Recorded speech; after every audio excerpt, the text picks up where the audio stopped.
I remember around almost 2 years ago to the day, I was sitting in a wine bar. She walked in.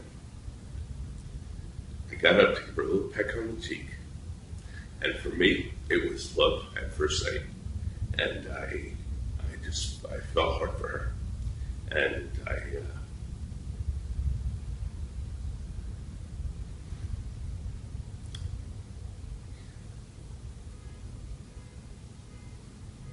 yeah, she died just about 4 weeks ago. Yeah, 4 weeks ago tomorrow. And she kind of pried you open. She did. I think it was her mission in life. I'm sure she had other missions besides that, but but I think her mission and mine in meeting her was to. I have no other words for it. To open up my heart, to really get me to have a difference between thinking and feeling, and to really open up my heart. Yeah. Yeah, and if that was her mission, she did a very good job. I kind of wish she didn't have such brutal methods. Yeah, a little harsh, a little extreme. I think it would be a mistake to make it all about me, but that's how it feels sometimes. Well, we don't always get to pick like the details of the obstacle course, do we? I would have to say no. I'd say, the way it seems now, I don't get to pick much of anything. So I get to pick how I am. That's all I get to pick. So the two of you, if anything, you were both very intentional about some things that you wanted out of a relationship. Yes, we were. So what was that?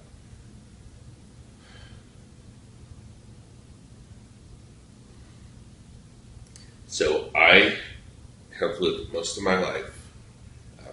The word I have used for a really long time is that I was okay. And what happened, and what started happening to me is okay started to sound like a four-letter word. I mean, at this point, I hate the word okay. And if I catch myself using it, I stop. Unless that's all I really mean. And I got to a place in my life where I decided that okay was anything but. And what I wanted in my life was spectacular. I was tired of mediocrity. And frankly, I have no interest in survival. They say that survival is the low end of existence. And a lot of people say they're surviving, and surviving is supposed to be a good thing. And the way I look at it, survival is like, why bother? Why bother at all? And I don't want to survive. I like the word thrive. And I came to this understanding that what I wanted in my life was going to be spectacular. And my relationship was going to be spectacular, or I wasn't even going to bother. And she felt the same way. So you had agreement? We had agreement. We did. Yeah, we had strong agreement. We didn't have agreement on the details. You mean the orange bedspread and like what? We did not have agreement on the details. That is for sure. But we had agreement on the feeling. Yeah. Yeah. So you fell in love. I felt very deeply in love.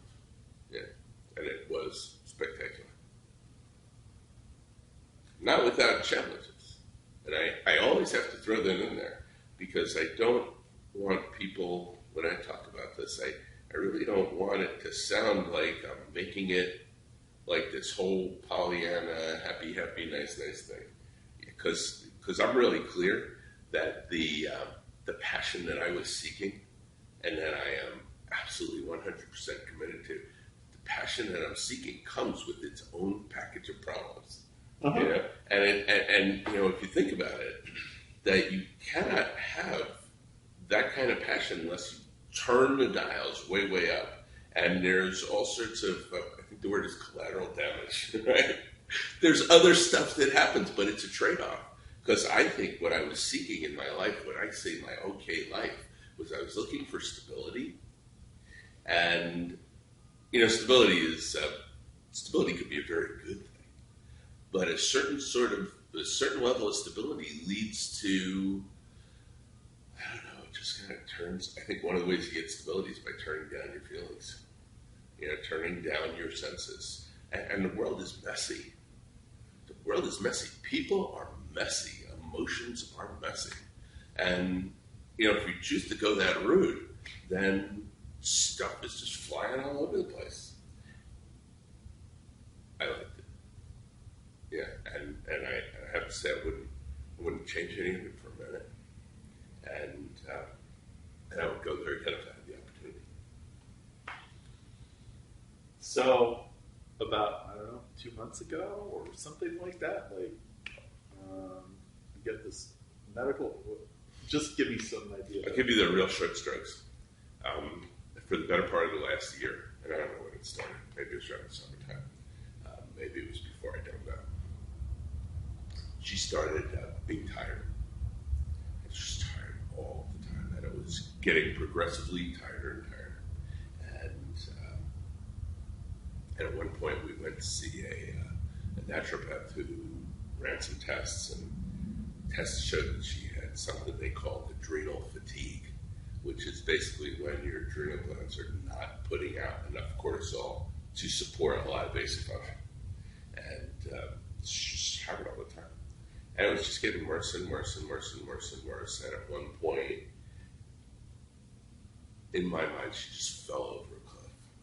And we had she had 2 really bad weeks. And then we found out that she had cancer and that she had it all over the place. And that she had a couple of, they said days to weeks. Days to weeks. And then at one point they revised that and said maybe more. And doctor asked her if she was scared, and she said no. And we were lucky because she got better. And she had 2 pretty good weeks. 2 really good weeks. And then she stopped breathing.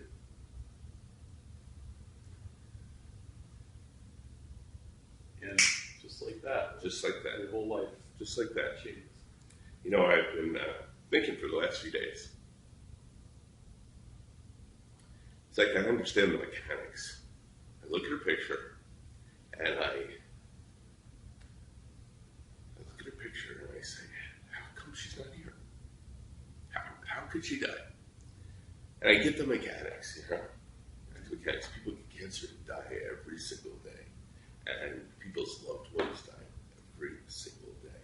I actually was writing in my journal, and I asked myself the question, what on God's earth makes me think I'm special in this? It's not special. And yet, I get the mechanics. And then I look and I go, here's a woman who was 6 weeks ago was quite alive, tired, but very, very, very much alive, and amazingly alive. And then it's not that long ago, and then boom, she's not. And I can't make it make sense. I'm a pretty rational, logical guy, and people know me would say that, and I can't make it make sense.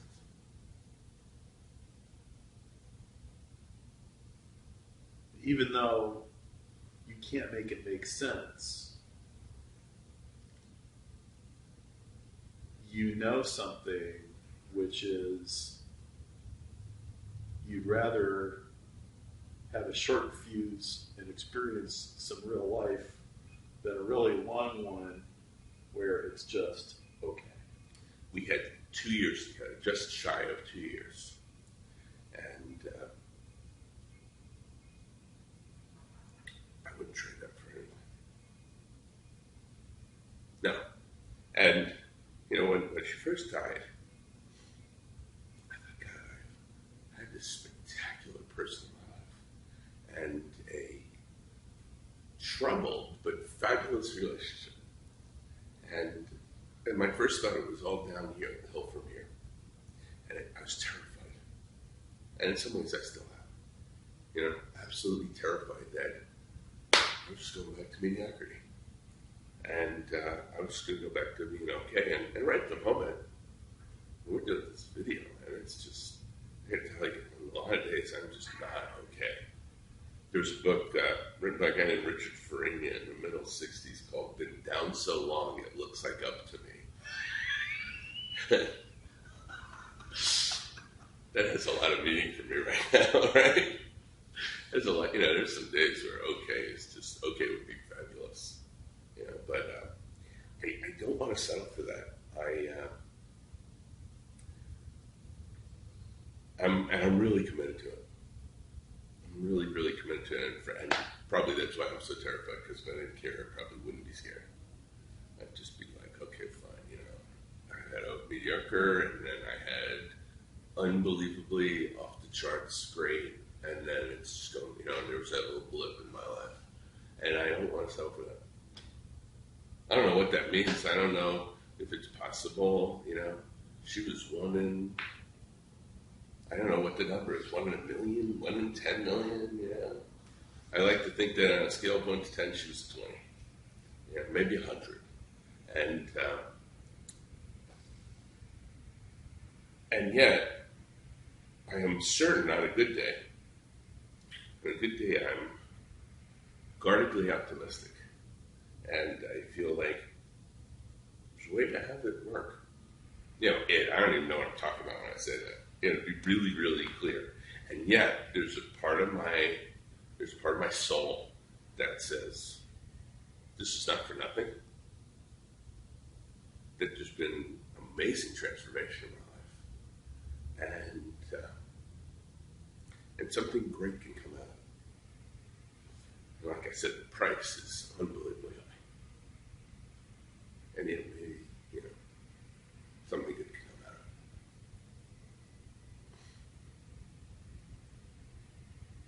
it. Well, someone said to me once, life is either going to polish you up or grind you down.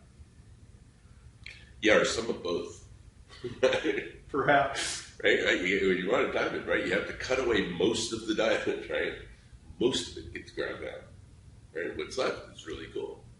It's not just okay. It's interesting about diamonds that way, because most of it is taking away. Right? Who is it? Michelangelo? I think it was Michelangelo that said it. Yeah, one of those sculptors. Right. He said, whenever I find myself saying stuff that I hear motivational speakers say, I get a little nervous, but I don't say it anymore. So you can't trust all those stories. They're not all true. All communication is not 7% words. But us writers, we know that. It's only 7%, but if you take it away, there's nothing. So you can't do the math that way. Anyway, so I believe it was Michelangelo, or maybe it was some motivational speaker, who said, they asked Michelangelo, how he carved such beautiful sculptures, how he carved David out of this book. He says, the David was always there. He says, I just knew which parts to take away. And I don't know who said it, but it's pretty good. And, if you're not okay with okay, and you want superb, it just takes a lot of courage. Yeah, I like that word. It's feeling in short supply right at the moment. But yeah. And I am clear. I want spectacular. I am equally clear, and this may offend people, but I'm really clear it's like spectacular and nothing. I'm not interested in why bother. Paul, I think you and I, for the most part, live in a world where most of our friends and most of our colleagues really, at least in the business side of their life, they've decided that kind of the same thing, right? Like, I had the cushy job at the insurance company, and it was killing me. Like, you had a friend, he was 7 years away from a 6-figure pension, And he walked away from it because he just couldn't stand the grinding. Yeah. You know, I've talked about this before. The last job I had was awesome. I had a great job. I had like the best job you could have. I had a job that was paying in the mid six figures, and I had total autonomy. And that was a long time ago. Yeah, this is a long time. It was a lot. Yeah, it was like $1 million today. I mean, and I mean that literally. If you just do the cost of living adjustments, and I had total autonomy. There was a guy who owned the company I worked for, but I quit before, and they asked me back, and that gives you a lot of freedom, a lot of latitude. Anytime they tell you they want you to do something, you just say, I don't think you understand. I left and you asked me back, and that's probably because you think I do a good job. Do you want me to do that? So that was my line for everything. I had this good job, and I traveled all over the world, and I worked with really smart, interesting people. Like, as far as jobs go, It was awesome. And I woke up one day and I said, I'm not living the life I want to live, and I'm getting older, and I better get busy. And I turned in my resignation that week because I knew I couldn't do what I wanted to do. And by the way, I didn't even know what it was. But I knew that I wasn't going to find it while I was being so comfortable. And I am thankful for that I figured that out coincidentally. That's 6 weeks before I found out my wife was pregnant with my first child. And I am quite certain I would not have felt so cavalier about leaving. So the timing was good.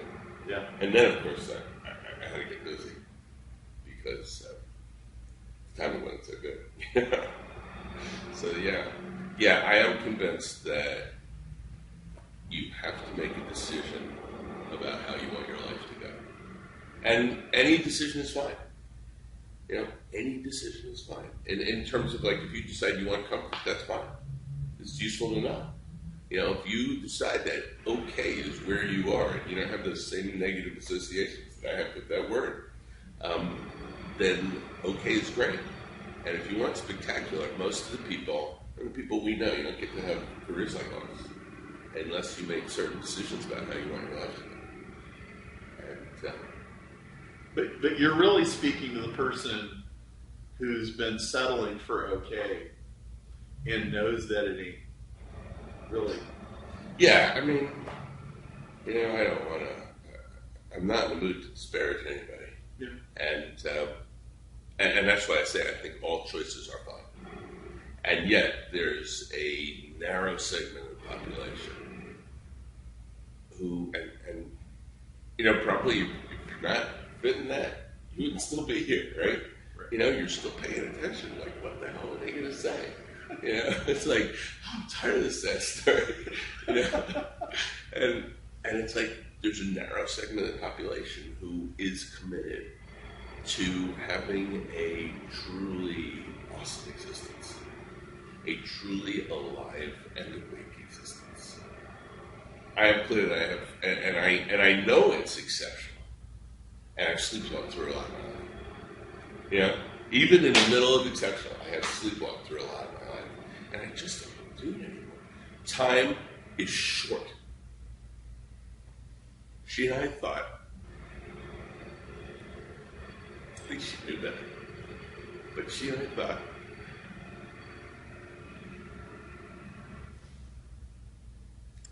we thought we had a really long time. Who knows? 10 years, 20 years, 30 years. It's a whole lifetime. 10,000 years ago, people didn't live that long. I thought we had an entire lifetime, entire next lifetime available. We didn't.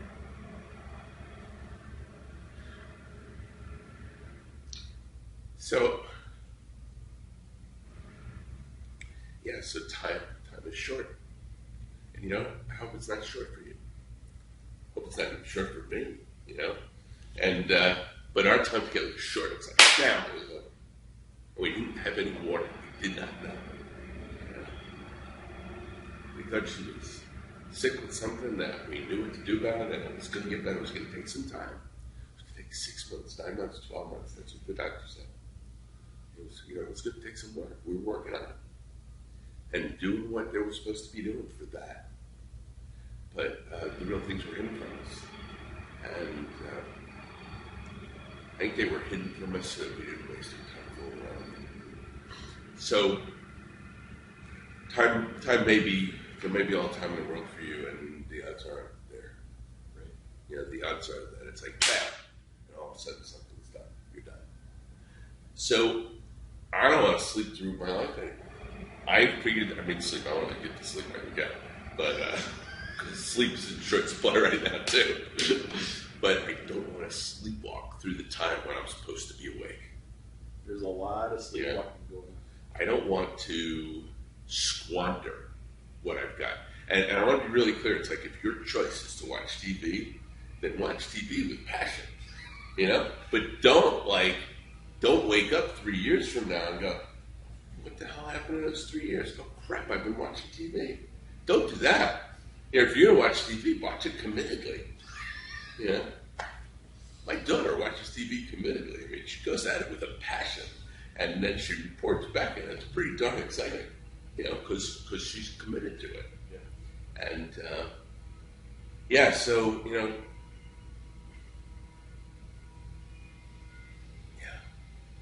there's, how should I say it? There's just no time to screw around. Yeah. It's like do what you're going to do and do it for real.